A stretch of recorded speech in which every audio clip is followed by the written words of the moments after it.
The studio lights glowed warm and golden across the glossy table of the view. Laughter filled the air, but underneath it, something felt off. The kind of tension you can't quite name until it hits. Joy Behar leaned back in her chair, her tone casual but cutting. "You know, I just don't get why some of these country stars act like they own patriotism," she said, smirking toward Reba McEntire. The audience chuckled politely, sensing this was the kind of jab that could go somewhere. Reba smiled, that calm southern grace she's known for, but there was steel behind her eyes. She waited a beat, her fingers resting on her coffee mug. "Well, Joy," she began softly, "I think loving your country doesn't belong to one kind of person. It's about respect." But before she could finish, Joy jumped in again, laughing louder this time. "Oh, come on, Reba, don't tell me you're one of those who thinks Hollywood's the enemy." The crowd reacted with a mix of laughter and awkward silence. Reba didn't move. Her smile faded just slightly, her eyes locked on Joy. There was something unspoken happening. That invisible line between playful TV banter and something real. Reba leaned forward, voice lower, firmer now. "I think what's dangerous," she said slowly, "is when people with big microphones forget who they're really talking to." The room went still. You could hear a camera shifting. Joy blinked, caught off guard, but before Reba could go further, Joy raised her hand and interrupted with a dismissive laugh. Reba stopped mid-sentence. The silence that followed was electric, the kind of silence where everyone knows a line's just been crossed. And then, the air seemed to tighten as Reba set her mug down and said quietly, "You really want to go there, Joy?" Joy laughed again, that quick, sharp laugh meant to break tension, but instead slicing through it. "Oh, lighten up, Reba," she said, waving her hand. "It's just conversation. Don't take it so personally." Reba sat back, her face unreadable, the studio lights reflecting off her silver earrings. The audience was restless now, shifting, whispering, waiting. "You know, Joy," Reba began, her voice low but steady, "I grew up in a part of this country where folks work hard, love hard, and don't look down on each other for what they believe. They don't sneer at people who stand up during the anthem. They just respect where they come from." Joy crossed her arms. "That's sweet," she said, her voice dripping with sarcasm. "But we're talking about progress, not nostalgia." Reba nodded slowly. "Progress is fine," she said, "but progress without respect isn't progress at all. It's arrogance." The audience gasped, not loud but sharp, like one collective breath sucked in and held. The camera zoomed in on Reba's face. Her eyes didn't flinch. For a split second, Joy looked rattled. "You think you're the voice of America now?" Joy shot back. Reba tilted her head slightly, her tone calm but cutting. "No, ma'am. I think America already has a voice. You just stopped listening to it."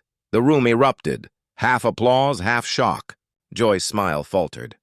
Whoopi glanced nervously toward the producers, and then Reba did something no one expected. She turned to face the camera directly, her voice trembling with conviction. "This isn't about politics," she said. "It's about respect. Something we're losing, live, right here." The studio fell dead silent, and then, a heartbeat later, Joy muttered something under her breath that made Reba's expression change instantly. The murmurs from the audience turned uneasy. You could feel the tension ripple through the air as Joy leaned closer to her microphone, that trademark grin gone stiff. "Oh, please," she said, rolling her eyes. "Spare us the country sermon. We're talking real issues, not rodeo wisdom." A low gasp echoed from the crowd. Reba blinked once, steady and silent. Her jaw tightened, but her voice stayed calm, dangerously calm. "That's exactly what I mean, Joy.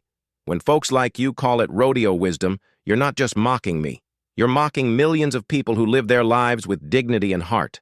They don't have your cameras, but they've got values you can't fake." The crowd broke into applause, louder this time. Some people stood up. Joy looked around, confused by the reaction, her grip on the conversation slipping fast. She forced a laugh, shaking her head. "You're taking this too seriously, Reba. It's entertainment." Reba leaned forward, eyes fierce now. "No, Joy, it's influence. And what we say here, It reaches kids, families, soldiers, farmers, people who don't get to sit in this studio and defend themselves. That's not entertainment. That's responsibility. The applause swelled again. Joy's face flushed red as Whoopi tried to jump in. All right, ladies, let's take a breath. But Reba didn't stop. She kept her gaze on Joy, unwavering. Then a faint voice came through Reba's earpiece. The producer, nervous. We're going to commercial. Cut her off. But Reba shook her head, eyes fixed on the camera. No, she whispered. Not yet. And before anyone could move, she leaned back toward the mic and said, You want real talk, Joy? Let's have it. The air snapped tight like a wire ready to break. Whoopi tried again, voice raised. All right, we need to cool down. But the words were swallowed by the storm now building between Reba and Joy.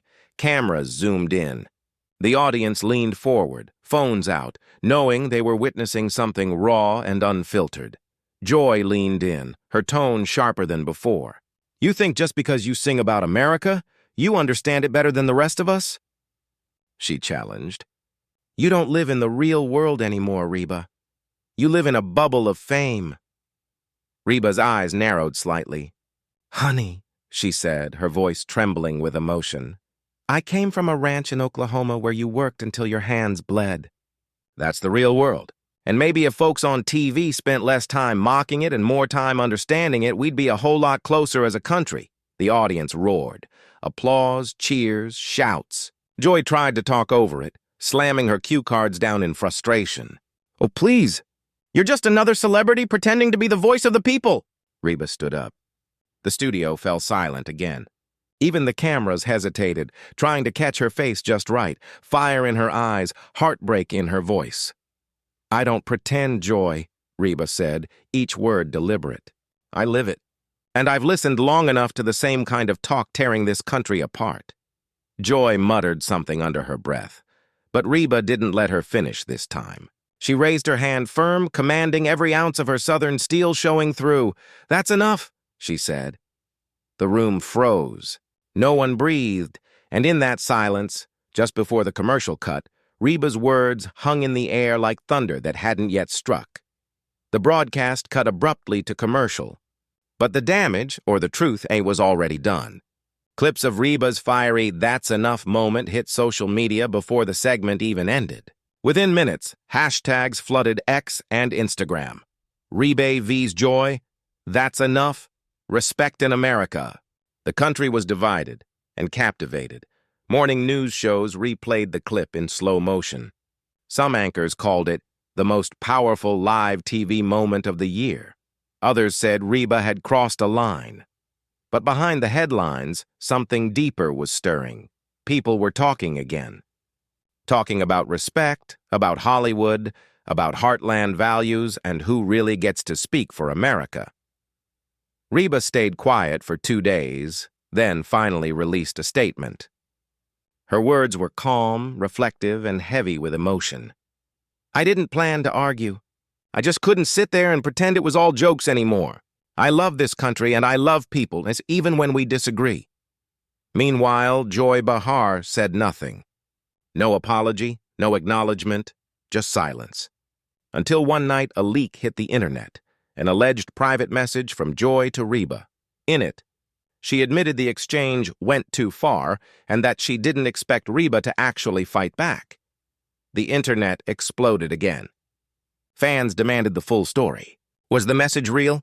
Would Reba respond? The show's producers announced an exclusive follow-up episode, unedited What Reba Really Said, set to air the next week.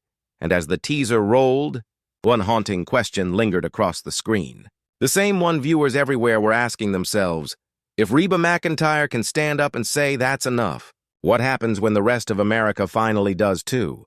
If you've made it this far, you felt it. That fire, that honesty, that moment when one person stood up and said, that's enough. What we just witnessed wasn't just a celebrity clash. It was something deeper, a reflection of what's happening across America right now.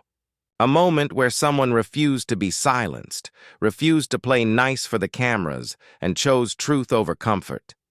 And now, it's your turn. If you believe in standing your ground, If you believe in respect, integrity, and speaking up even when it's uncomfortable, hit that like button right now. Drop a comment below and tell us what you think. Was Reba right to speak her mind, or did Joy just push too far? Let your voice be heard, because this conversation isn't over. It's just beginning. And don't forget, subscribe to this channel for the full follow-up episode. Unedited, what Reba really said. We'll break down the aftermath, the reactions, and what this moment means for the future of live television, and for America itself. Because sometimes, one brave voice can spark a movement. And when enough people say that's enough, everything changes.